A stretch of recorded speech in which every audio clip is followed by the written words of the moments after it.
We've been invited by businesses from across North America who have demonstrated extraordinary grit, courage, and commitment to their community, who really need some help in keeping their businesses from the brink of collapse.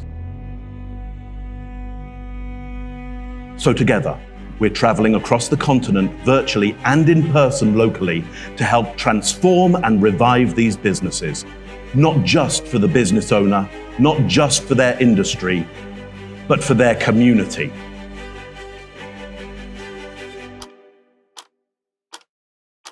No small feast. Mike and I, we met, actually, we started at the same restaurant on the same day, would have been about 14 years ago. We were asked to cater a party for his cousin's boss. I'll never forget running down to the basement.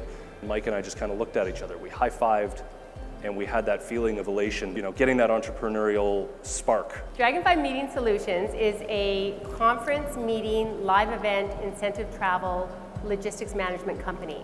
As of March, that entire live event industry went out the door. My whole family works in the business. My wife and my 2 kids. Our number one goal right now is to get to the starting line.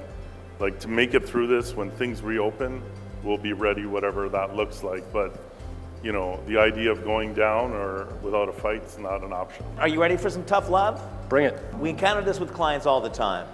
What you said, Matt, was no one is doing this. Everybody's doing this.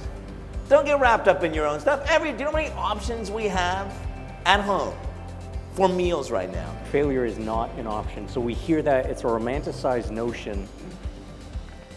But I'm struck with, you know, this huge, beautiful facility that you made a big investment into right as the pandemic hit. 2 of the most common characteristics I see with entrepreneurs are courage and perseverance. You have both of those, and that's great. When you combine it with vision, that's where you really see success.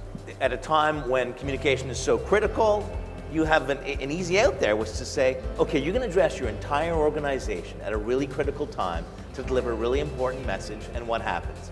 Your dog starts barking. Your 2-year-old kid walks in the room. This is how you want to lead your organization? Come on, we can make you look professional here. There's some organizations that may be feeling like they've got a bit of cash and a little bit guilty.